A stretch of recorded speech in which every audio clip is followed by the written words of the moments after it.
Hello ನಮಸ್ಕಾರ ಸ್ನೇಹಿತರೆ. ಇಲ್ಲಿ ಲಕ್ಷ್ಮಿ ಕೀರ್ತಿ ಎದುರು ಬದಲಾಗ್ತಿದ್ದಾರೆ. ಲಕ್ಷ್ಮಿಗೆ ಎಲ್ಲ ಸತ್ಯ ಕೂಡ ರೆಡ್ ಹ್ಯಾಂಡ್ ಆಗಿ ಸಾಕ್ಷಿ ಸಮೇತ ಸಿಕ್ಕಿದೆ.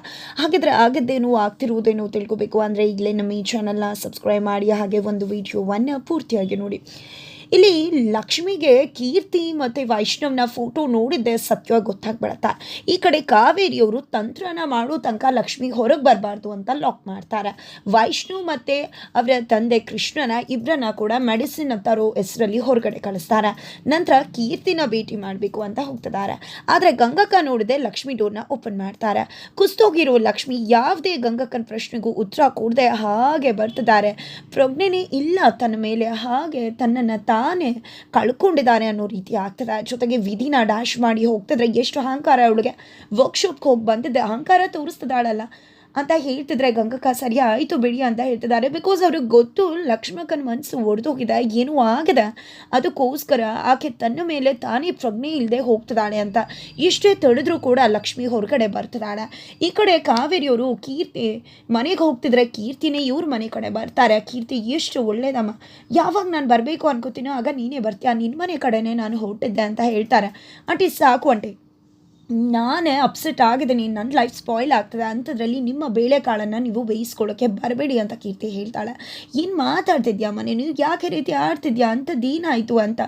ಸುಮ್ಮನೆ ಯಾಕೆ ವಿನಾಕಾರಣ ಈ ರೀತಿ ಮಾತಾಡ್ತಿದ್ಯಾ ಅಂತಿದ್ರೆ ಆಂಟಿ ನಿಮಗೆ ಗೊತ್ತಾಗೋದಿಲ್ಲ, ನಾನು ಇದೇ ರೀತಿ ಆಗಿಬಿಟ್ರೆ ಖಂಡಿತ ನನ್ನ ವೈಷ್ಣವ್ ಕಳ್ಕೊಬೇಕಾಗುತ್ತೆ. ಇನ್ನು ನಿಮ್ಮ ಮಾತನ್ನ ಕೇಳ್ಕೊಂಡು ನಾನು ಸತ್ಯನ ಮುಚ್ಚಿಡೋಕ್ಕೆ ಸಾಧ್ಯ ಇಲ್ಲ.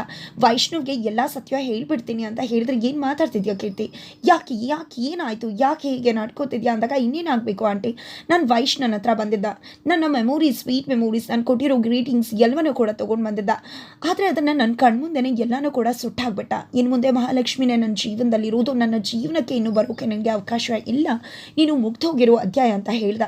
ಎಷ್ಟು ಹರ್ಟ್ ಆಯಿತು ಗೊತ್ತಾ ಅಂತ ಹೇಳ್ತಿದ್ರೆ, ಏನಾಗಿದೆ ಎಡವಟ್ಟಾಗ್ತಿದ್ಯಲ್ಲಪ್ಪ, ಹೋಗಿ ಹೇಳ್ತೀನಿ ಅಂತ ಹೇಳ್ತಿದ್ದಾಳೆ, ಏನಪ್ಪ ಮಾಡೋದು ಅಂತ ಕಾವೇರಿಯವರು ಯೋಚನೆ ಮಾಡ್ತಿದ್ದಾರೆ. ವೈಷ್ಣು ಮನಸ್ಸಲ್ಲಿ ನನ್ನನ್ನು ಇಟ್ಕೊಂಡಿದ್ದಾನೆ, ಅದರ ಮೇಲೆ ಮಾತ್ರ ಲಕ್ಷ್ಮಿನೇ ನಾನು ಬದುಕು ಅಂತ ಹೇಳ್ತಿದ್ದಾನೆ. ಇನ್ನೂ ಇದೇ ರೀತಿ ಇದ್ದರೆ ಆಗೋದಿಲ್ಲ ಅಂತ ಹೇಳ್ತಿದ್ದಾರೆ. ನಂತರ ಈ ಕಡೆ ಏನಾಯಿತು ಏನು ಅಂತ ಕೇಳಿದಾಗ ಅಲ್ಲಿ ನಾನು ಡ್ಯಾನ್ಸ್ ಮಾಡ್ತಿದ್ದು ವೈಷ್ಣವ್ ಬಂದು ನಾನು ಇಟ್ಕೊಂಡಿದ್ದು ಅಪ್ಕೊಂಡಿದ್ದು, ನಿನ್ಗೇನಾದರೂ ಆದರೆ ನನಗೆ ಏನು ಮಾಡಬೇಕು ಅಂದಿದ್ದು, ಮೆಸ್ಸಪ್ ಯಾಕೆ ಮಾಡ್ಕೋತೀಯ ಅಂದಿದ್ದು, ಮಿಕ್ಸಪ್ ಮಾಡಬೇಡ ಅಂದಿದ್ದು, ನಾನು ಹೀಗಿರಲಿ ನೀನು ಬಿಟ್ಟು ಅಂತ ಹೇಳಿದ್ದು ಎಲ್ಲವನ್ನ ಕೂಡ ಹೇಳ್ತಿದ್ದಾಗೆ. ಹಾಕಿದರೆ ಪುಟ್ಟನ ಮನಸ್ಸಲ್ಲಿ ಈಗಲೂ ಕೂಡ ನೀನೇ ಇರೋದಲ್ಲ, ಅರ್ಥ ಆಯ್ತಲ್ಲ ಅಂತಿದ್ರೆ, ಹೌದು ಆಂಟಿ ಮನಸ್ಸಲ್ಲಿರೋದು ನಾನೇ, ಆದರೆ ಅವನು ಪ್ರಪಂಚಕ್ಕೆ ಒಪ್ಕೋತಾ ಇಲ್ಲ, ಹಾಗಾಗಿ ವಿಷಯ ಹೇಳಬೇಕು ಅಂದ್ಕೊಂಡಿದ್ದೀನಿ ಅಂದಾಗ, ನೋಡು ಕೀರ್ತಿ ಅರ್ಥ ಮಾಡ್ಕೋ, ವಿನಾಕಾರಣ ದುಡುಕ್ಬೇಡ, ನೀನೇನಾದರೂ ವಿಷಯ ಹೇಳಿದ್ರೆ ವೈಷ್ಣವ್ ಯಾವುದೇ ಕಾರಣಕ್ಕೂ ಕೂಡ ಲಕ್ಷ್ಮಿಗೆ ಮೋಸ ಮಾಡೋದಿಲ್ಲ. ನನ್ನ ಮಗ ರಾಮಂತರ ಪ್ರೀತಿ ಇದ್ರೂ ಕೂಡ ಲಕ್ಷ್ಮಿಗೆ ದ್ರೋಹ ಮಾಡೋಕ್ಕೆ ಇಷ್ಟಪಡಲ್ಲ.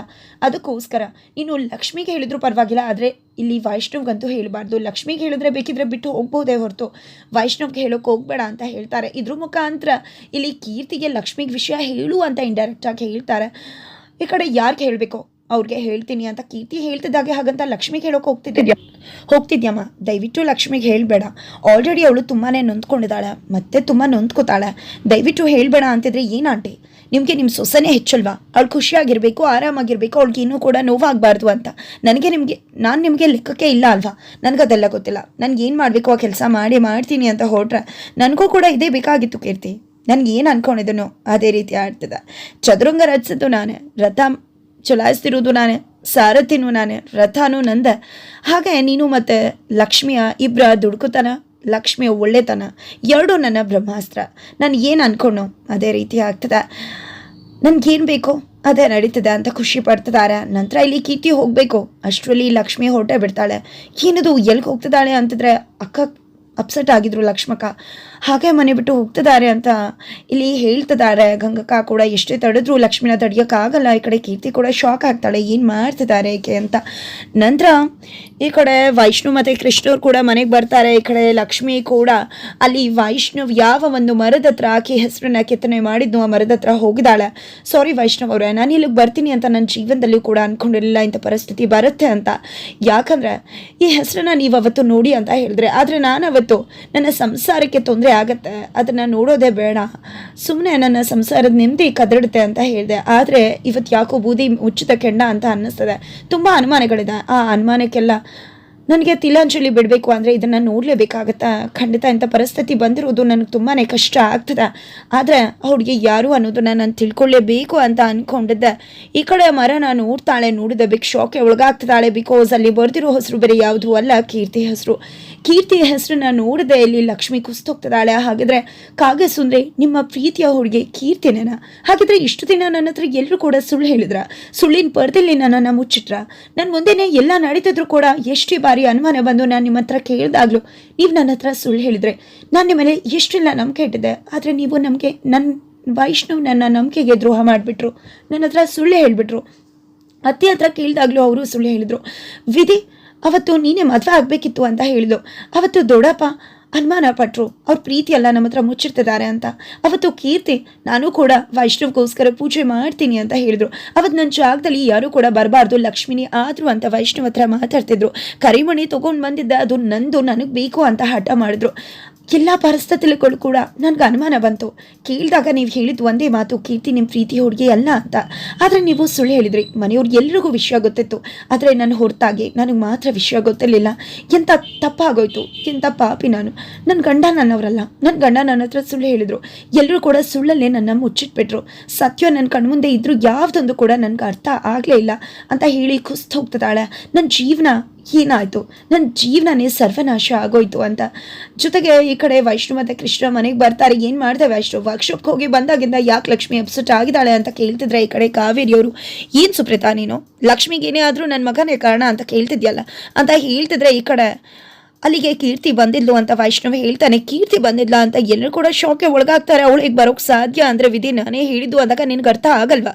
ವಿಧಿಗೆ ಯಾಕೆ ನೀನು ಯಾಕೆ ವಿಧಿ ಹೇಳೋಕೆ ಹೋಗಿದೆ ಅಲ್ಲ ಕೀರ್ತಿಗೆ? ಈಗ ಎಂಥ ತೊಂದರೆ ಆಗಿದೆ ನೋಡು. ಅವರಿಬ್ರು ಏನೋ ಮಾಡ್ಕೋತಿದ್ರು, ಅಂಥವ್ರ ನಡುವೆ ಇಂಥ ಕೆಲಸ ಮಾಡಿದ್ಯಲ್ಲ ಅಂತಿದ್ರೆ ಇದೇನಿದು, ಏನೇ ಆದರೂ ನನಗೆ ಯಾಕೆ ಹೇಳ್ತೀರಾ ಅಂತ ಹೇಳ್ತಿದ್ರೆ ನೀವು ಗಲಾಟೆ ಮಾಡೋದನ್ನ ನಿಲ್ಲಿಸ್ತೀರಾ. ಈಗ ಲಕ್ಷ್ಮಿ ಅವ್ರಿಗೆ ಎಲ್ಲಿ ಅಂತ ವೈಷ್ಣವ್ ಕೇಳ್ತಿದ್ದಾನೆ. ಅದಕ್ಕೆ ಇಲ್ಲಿ ಗಂಗಕ್ಕ ಲಕ್ಷ್ಮಕ್ಕ ತುಂಬ ಅಪ್ಸೆಟ್ ಆಗಿದ್ರು, ತುಂಬ ಬೇಜಾರು ಮಾಡ್ಕೊಂಡಿದ್ರು. ನಾನು ಕೂಡ ತಡೆದೆ, ಆದರೆ ಅವರು ತಡೆದ್ರು ಕೂಡ ನಿಲ್ಲೇ ಇಲ್ಲ. ಹಾಗೆ ಮನೆ ಬಿಟ್ಟು ಹೋಗೇ ಬಿಟ್ರು ಅಂತ ಹೇಳ್ತಿದ್ದಾರೆ ಗಂಗಕ್ಕ. ಏನು ಲಕ್ಷ್ಮಿಯವರು ಮನೆ ಬಿಟ್ಟು ಹೋದ ಅಂತಿದ್ದಾಗ ಇಲ್ಲಿ ಕೃಷ್ಣ ಅವರು ಹಾಗೆ ವೈಷ್ಣವ್ ಇಬ್ರು ಕೂಡ ಆತಂಕಕ್ಕೆ ಒಳಗಾಗ್ತಿದ್ದಾರೆ. ಏನಾಗಿರ್ಬೋದು ಏನು ಅಂತ. ಬಟ್ ಕಾವೇರಿ ಅವ್ರಿಗೆ ಎಲ್ಲ ವಿಷಯ ಗೊತ್ತಿದೆ, ಆದರೂ ಕೂಡ ಹೇಳಿದೆ ಹಾಗೆ ನಸು ನಗ್ತಾ ಮನಸ್ಸಲ್ಲಿ ಖುಷಿ ಪಡ್ತಿದ್ದಾರೆ. ಈ ಕಡೆ ಸುಪ್ರೀತಾ ಕೃಷ್ಣವರು ಹಾಗೆ ವೈಷ್ಣವ್ ಎಲ್ಲರೂ ಕೂಡ ಆತಂಕಕ್ಕೆ ಒಳಗಾಗ್ತಾರೆ. ಅಜ್ಜು ಎಲ್ಲ ಮೊದಲು ಎಲ್ಲ ಹೋಗಿದ್ದಾಳೆ ಅಂತ ಹುಡುಕ್ಲೇಬೇಕು ಅಂತಿದ್ದಾಗ ಈ ಕಡೆ ವೈಷ್ಣವ್ಗೆ ಅನುಮಾನ ಏನಾದರೂ ಬಂದು ಆ ಮರದ ಹತ್ರ ಹೋಗ್ಬಿಟ್ರ ಅಂತ ಅನ್ಸುತ್ತೆ. ಹಾಗಾಗಿ ವೈಷ್ಣವ್ ಹುಡ್ಕೊಂಡು ಅಲ್ಲೇ ಹೋಗ್ತಿದ್ರೆ ಇಲ್ಲಿ ಲಕ್ಷ್ಮಿ ಕಣ್ಣೀರು ಹಾಕಿ ಕುಸ್ತು ಹೋಗಿದ್ರೆ ಅಲ್ಲಿಗೆ ಕೀರ್ತಿ ಎಂಟ್ರಿ ಕೊಡ್ತಾಳೆ. ಕೀರ್ತಿನ ನೋಡಿದ್ದೆ ಇಲ್ಲಿ ಲಕ್ಷ್ಮಿ ಕೆಂಡಾಮಂಡಲ ಆಗ್ತದಾಳೆ. ಈ ಕಡೆ ಕೀರ್ತಿ ಮತ್ತೆ ಲಕ್ಷ್ಮಿಯ ನಡುವೆ ಇಬ್ಬರ ನಡುವೆ ವೈಷ್ಣವ್ಗೋಸ್ಕರ ಪ್ರೀತಿಯ ಕದನ ಶುರುವಾಗೋದ್ರಲ್ಲಿದೆ. ಹಾಗಾದ್ರೆ ಇಲ್ಲಿ ಕೀರ್ತಿ ತನ್ನ ಪ್ರೀತಿನ ತನಗೆ ಬಿಟ್ಕೊಡು ಅಂತ ಕೇಳ್ತಾಳ. ಅದಕ್ಕೆ ಲಕ್ಷ್ಮಿ ಸೋತು ಅವಳ ಪ್ರೀತಿನ ನಾನು ಕಿತ್ಕೊಂಡಿದ್ದೀನಿ, ಇದು ವೈಷ್ಣವ್ ನನ್ನವರಲ್ಲ, ನಿಜ ಹೇಳಬೇಕು ಅಂದರೆ ಅವ್ರಿಗೆ ಸೇರ್ತವನು ಅಂತ ಹೇಳಿ ಬಿಟ್ಕೊಟ್ಟು ಹೋಗ್ತಾಳೆ.